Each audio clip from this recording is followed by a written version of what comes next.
La meilleure radio, c'est celle que vous écoutez. Radio Afrique Santé, votre santé, notre priorité. Le journal Erwan Oliyide.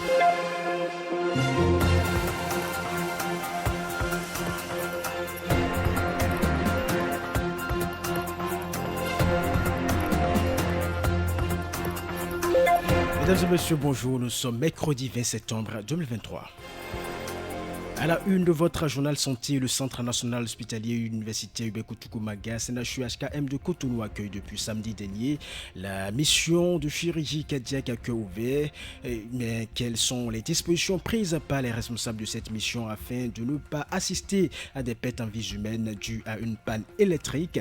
Le gouvernement a mis à la disposition du CNHU des groupes électrogènes de grande capacité, rassure professeur Léopold Kodjo, chef service cardiologie au CNHU-HKM de Cotonou.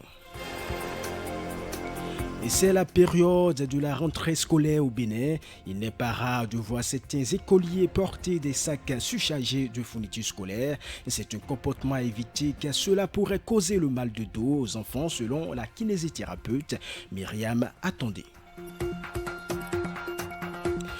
Et puis la communauté européenne célèbre ce jour la journée européenne de la prostate.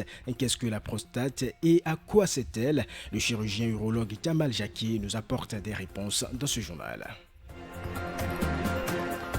C'était l'essentiel en titre. À la présentation, je suis Erwan Oliyide, à la technique Atibus Ariyono.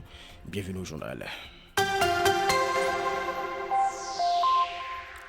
Il se déroule depuis samedi dernier au Centre national hospitalier universitaire Ubekutukumaga, CNHU de Cotonou, une mission de chirurgie cardiaque à cœur ouvert. C'est la dernière mission d'une série de 12. La consultation et la prise en charge des patients sélectionnés pour cette mission se font gratuitement. Mais quelles sont les dispositions prises par les responsables de cette mission afin de ne pas assister à des pertes en vie humaine dues à une panne électrique? Le gouvernement a mis à la disposition du CNHU des groupes électrogènes de grande capacité, rassure le chef service cardiologie au CNHU-HKM de Cotonou et président du comité du pilotage des missions de chirurgie cardiaque, professeur Léopold Kodjo, qu'on écoute.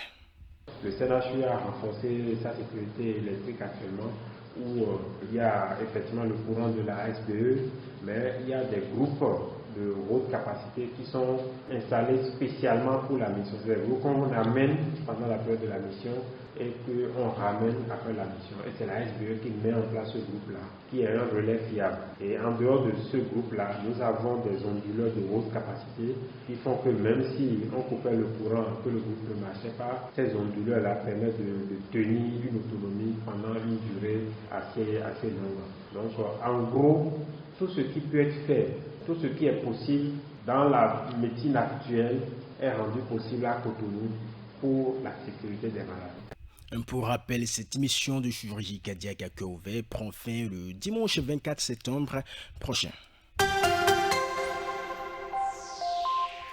Pour mieux faire connaître les fonctions de la prostate et les maladies qui l'affectent, l'Association européenne d'urologie organise ce jour la journée européenne de la prostate. Les problèmes de prostate arrivent généralement autour de 50 ans chez l'homme.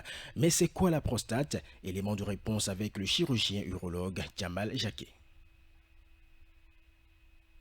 La prostate, il faut savoir que c'est un organe purement masculin qui est impair, donc on n'a qu'une seule prostate, et qui est situé en dessous de la vessie et qui est situé donc en arrière de ce qu'on appelle le pubis, lorsqu'on touche au niveau des poils au-dessus du pubis, et qui est situé donc en avant donc du rectum. C'est un organe qui a une forme de châtaigne. C'est un fruit qu'on retrouve beaucoup plus dans les pays tempérés, dans lequel les urines passent pour sortir tout simplement. Cet organe a un poids en moyenne entre 15 et 20 grammes. Il faut également dire qu'on naît avec une prostate. D'ailleurs, quand on rentre un peu dans l'embryologie, c'est un organe qui naît déjà même à partir de la 3e semaine de vie embryonnaire. Souvent, nous avons donc un élément qu'on appelle le mésoblast. La prostate naît de cet organe en fait, de cet élément embryonnaire. Le chirurgien urologue Jamal Jackie précise à présent le rôle de la prostate. La prostate, son rôle, comme on a dit, c'est un organe qui est au niveau du carrefour des voies urogénitales, partie dans la fertilité au fait. C'est un organe qui va produire donc un élément, c'est du sucre, d'accord, prostatique, de liquide prostatique, qui va donc se mélanger dans le spermatozoïde produit par les testicules pour former le sperme. D'une part, et également, il sert de chenal, il sert donc de tremplin. Les urines passent à l'intérieur de la prostate pour sortir. Donc, il y a un rôle mécanique par rapport à la vidange urinaire et il y a également un rôle par rapport à la fertilité. Le mal de dos, si vous l'avez, c'est que vous n'êtes pas en bonne santé, qualifié de lombalgie ou encore de mal de dos. Le mal de dos est une maladie très fréquente qui touche environ 30% de la population mondiale. L'OMS estime que 80% des personnes dans le monde souffriront à un moment de leur vie de mal de dos. Il se manifeste généralement par des douleurs sourdes et pénétrantes qui s'intensifient lors d'un mouvement de la colonne vertébrale et même en toussant ou en riant. Quelles sont les causes de mal de dos? Élément de réponse avec Myriam Attendé, elle est kinésithérapeute.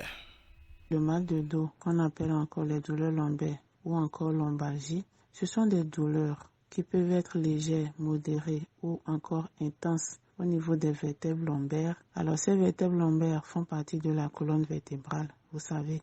Et la colonne vertébrale, ça part depuis le cou jusqu'au coccyx, en bas des fesses. Et la colonne vertébrale, on peut avoir à ce niveau des douleurs au niveau du cou, qui sont les cervicalgies, les douleurs au niveau de la région haute du dos, qui sont les dorsalgies, les douleurs dans la zone basse du dos, qui sont les lombalgies, et les douleurs au niveau du sacrum, les sacralgies, les douleurs au niveau du coccyx, qui sont les cossalgies. Alors, toutes ces douleurs que vous pouvez ressentir au niveau de toute la colonne vertébrale, ou particulièrement dans la région lombaire, elles donnent souvent des sensations de blocage. Vous avez l'impression que vous êtes bloqué. On a plusieurs causes. Nous pouvons avoir des causes traumatiques, c'est-à-dire que ça peut être suite à un choc, un accident, quand on a fait une fracture du dos ou d'un membre. Dans le rétablissement, dans le traitement, on adopte une mauvaise posture ou des postures prolongées. Tout ça là, les douleurs du dos pourraient finir par se déclencher. Et les bonnes dames qui portent des marchandises sur la tête pour faire leur commerce à longueur de journée, ou les jeunes, les enfants aussi, sommes en période de la rentrée scolaire pour les enfants.